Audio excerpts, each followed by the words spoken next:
Page 7, Sailing. On the previous couple of pages on this book, they're explaining, or they're introducing some new notes and explaining how to get your hands spread apart to get to the notes, whoopie-doo, okay? Basically, you make your hands do what it's got to do to reach the note it's got to reach at the time it's got to reach it. Okay, so much for that. In sailing, I just want to talk about the stuff in it to make sure you understand everything you're seeing in the music. I assume you've been through book 1 and you know and understand all that stuff. If you haven't, please go back through book 1 again before you tackle this stuff. This just gets more difficult, more challenging as we go through this.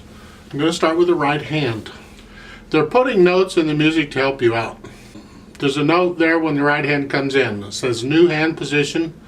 I assume this is new from the previous book because this is the first piece in this book, and you're starting out here in a D position. So I assume you've never had D position. It's a matter, it's like C position. You're up one key. Okay, it's fine. Then when you get to the second line, there's another note in the first measure, says original hand position. Well, I don't know about original, because to me the original is the first hand position you had in the piece. And the first hand position you have in this piece is the D position. So to me this is the original. But I think what they're referring to is the original being the C position is the original, and this D position is a new one. That's fine if that's the way they want to look at it, okay. But in the first measure of the second line, you're back in C position. How do you get there? At the beginning of that measure on the second line, the E's played with the index finger and the D's played with the thumb. So your index finger's on the E, you just bring your hand in a little, we call it contraction. You bring it in and you play the E with the third finger. And that gets you into the new position.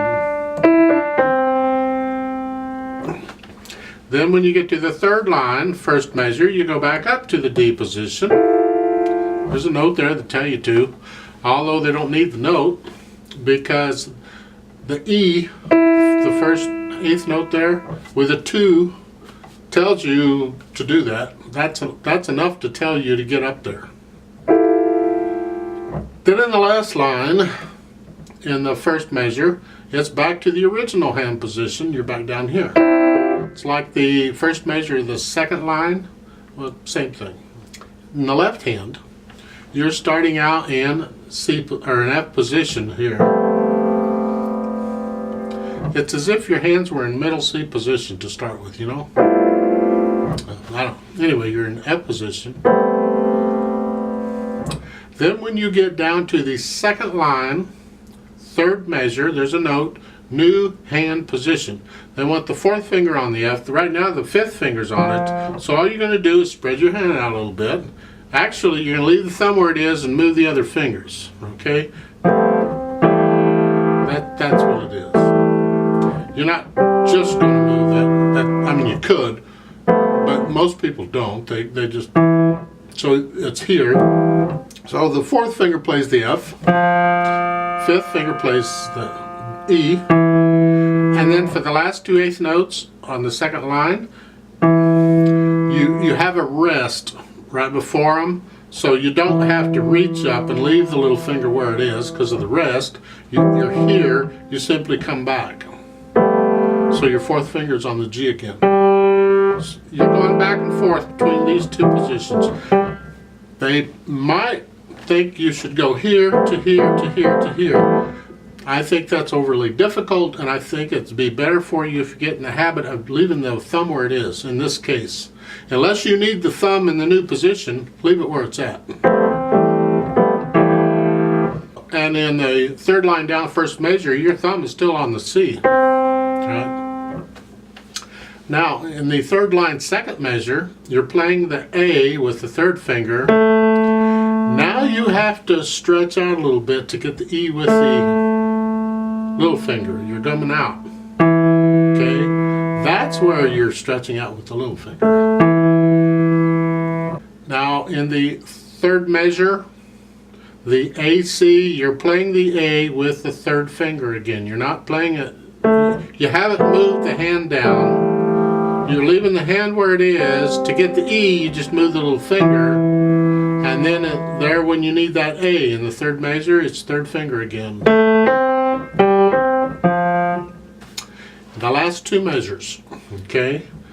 Again, you're moving your fingers down, leave the thumb where it's at, and just move the thumb from here to here. So you play the F at the fourth finger, and then the E, the last note, with the fifth finger. But your thumb is still on the C. That's what I recommend. Look at the phrasing. The first two measures more or less are phrased, and then there's another phrase and another phrase and another phrase. Let's talk about that mess, okay? If I play it that way, and I put a little break between the phrases, like I like to do, you're going to get something like this.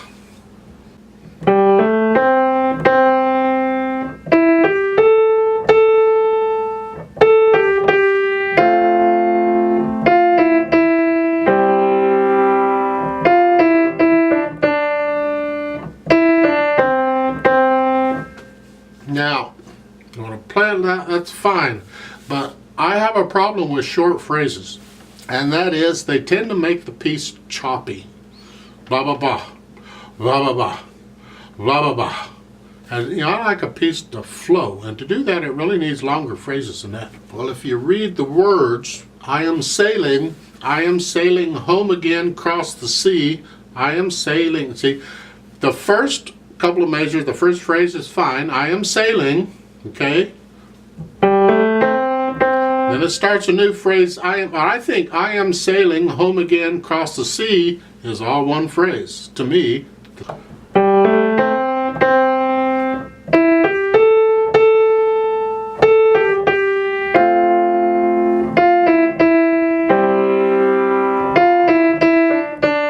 And then I am sailing stormy weather and waters, that's all one phrase. So I would follow the words here as far as the phrasing goes, and I would connect I would make them like one longer phrase than little bitty short choppy phrases like they're doing now. You experiment with both ways and see what you think. It's hard to tell on piano because we're not using pedal on this piece, and some of the phrases where I would like to connect them, you're playing the same note, and you're going to get silence when you play the same note without a pedal, you know. I mean, you can try and get as close together as you can, but you cannot totally connect the notes when it's the same note. However, one thing I do want to mention is the melody. I want to hear the melody. And I want it to sound like the melody is played by one hand, even though both hands are playing at the beginning. It starts out in the left hand, then the right hand, but the right hand has to continue sounding just like that. So it sounded like one hand plays it all.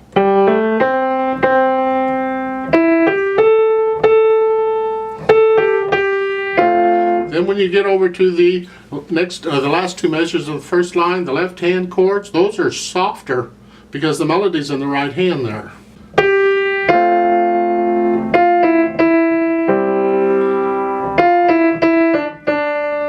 So do that. Then in the second line, in the second, third measures, melody, connect it. Make it sound like one hand played it. You might have to play it with one hand a little bit so you can hear it and understand it, and then try and make two hands do it. Hopefully you understand everything else. If you have any questions, ask me. Just briefly about the dynamics, and you can do the dynamics, all right? When I play it, I'm going to play it all about the same. But you're starting it softly. You decide what softly is, all right? Then you get down to the second line. You see in the second measure, now it's mezzo forte. It's medium loud, so that's louder than soft. So if the second line starts out soft, now come up. Then you go back down to soft at the end of the second line, like you were at the beginning, all right? Then at the end, last, well, two measures and a beat, you're loud at the very end. Right? At the end. I don't know why you're loud at the end, but it says to, so you're loud at the end. Okay. The speed, they tell you at the top, is moderato, all right, a moderate speed. It's a little faster than andante. It's a little faster than a walking speed, so you might.